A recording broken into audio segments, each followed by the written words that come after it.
nongeye kuguha ikaze n'ubundi wowe udahwema gukurikirana ibiganiro byose bica hano kuri uyu muyoboro wa YouTube, by'umwihariko tubana mu kiganiro cya Mike kuri Asaf TV. Uyu munsi rero dutangiranye n'umugabo wabikoze nanone nk'uko musanzwe mubimenyereye, nk'uko muri video itaha twari turi kumwe na Elon Musk. Ndizera neza yuko rero mwumvishe imfunguzo 5 yabashije gukoresha kugira ngo afungure ubuzima bwe agere ahageze ubu ngubu. Uyu munsi rero tugarukanye n'undi mugabo wabikoze w'umuhanga cyane bita Jeff Bezos.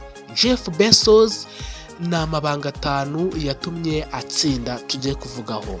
Muri makeya ni imfunguzo 5 tugiye kuvugaho. Tega amatwi rero dutangire aka kanya.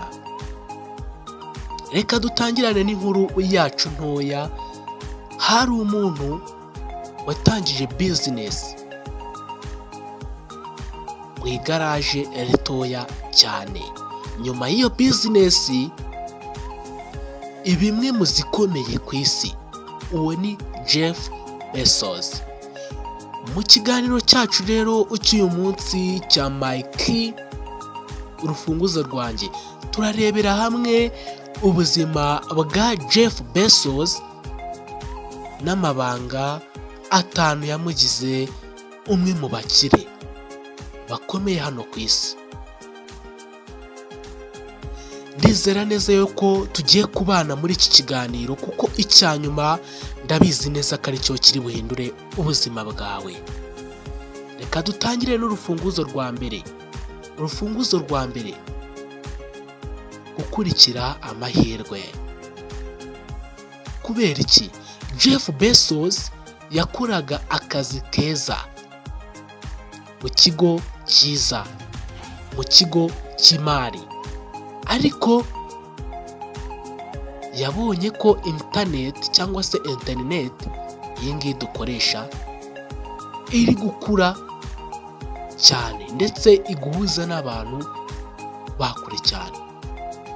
Afata icyemezo cyo kuva mu kazi atangira business nshya.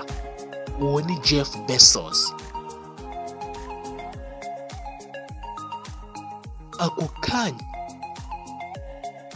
isomo rya mbere wahita ukura muri ako kantu tumaze gusoma, tumaze kuvugaho: amahirwe araza pe. Amahirwe araza mu buzima, ariko gutsinda bisaba kuyabona mbere y'abandi bose.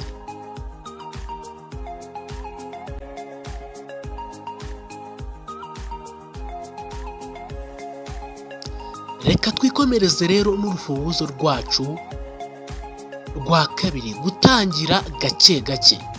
Kubera iki Jeff Bezos yatangiraga gake gake?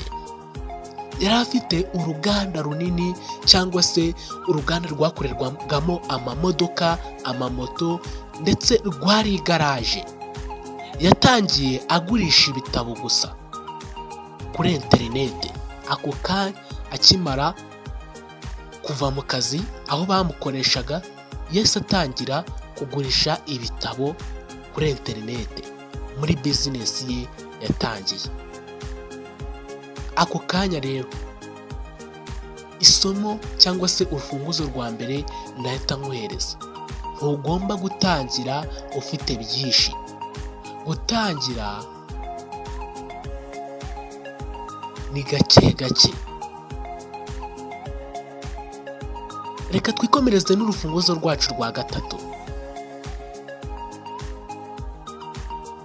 gukunda ibyo ukora. Kubera iki? Jeff Bezos yibandaga cyane kuri customer. Jeff Bezos yibandaga kuri customer, ubwo ngubwo ni abakiriya. abantu bagomba kwakira ibintu byabo vuba kandi neza. Isomo: niba uha agaciro abakiriya bawe muri bizinesi yawe izakura nta kabuza. Nimba ufite alimentation hano mu mujyi wa Kigali cyangwa se ahandi hose ucuruza imyenda ndetse ibyo ucuruza byose, bizinesi yose ukora, hereza agaciro abakiriya bawe. Ntihagire umukiriya urutisha n'undi, ahubwo bose bahe agaciro kamwe. Icyo gihe bizatuma bizinesi yawe yaguka ibe nini cyane. Igice cya kane cyangwa se urufunguzo rwa kane. Urufunguzo rwa kane: gutekereza igihe kirekire. Abantu benshi bashaka amafaranga vuba, ariko Jeff Bezos we yatangiranye n'igitekerezo cye kandi agatekereza kure. Yatekerezaga hehe? Yatekerezaga nyuma y'imyaka 10 iri imbere. Yatekerezaga mbere y'imyaka 10. Imyaka 10 iri imbere, ese nzakora iki? Ese bizinesi ndi gukora izaba ikiyoboye? Isomo cyangwa se urufunguzo natamwohereza: abatsinze batekereza kure cyane. Nta muntu utekereza hafi, bose batekereza ahantu hagutse, kure bishoboka.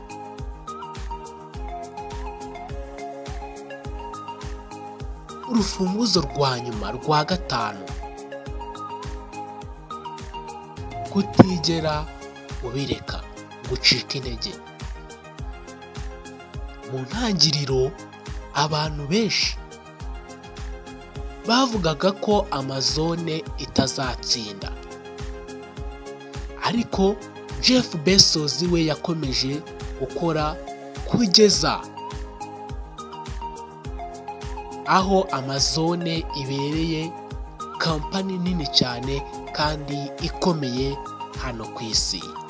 Isomo rya nyuma cyangwa se urufunguzo rwa nyuma naguhereza: icyo wizera gikomeze kandi ugikore, kizakunda.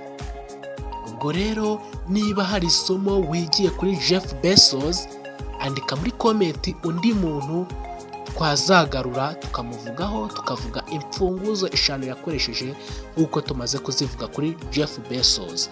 Nimba utari kumva neza, subira inyuma wumve ikiganiro, usesengure neza, wumve Jeff Bezos imfunguzo 5 yakoresheje, nawe uzapurike mu buzima bwawe, urebe ko wagerageza ubuzima bugakunda.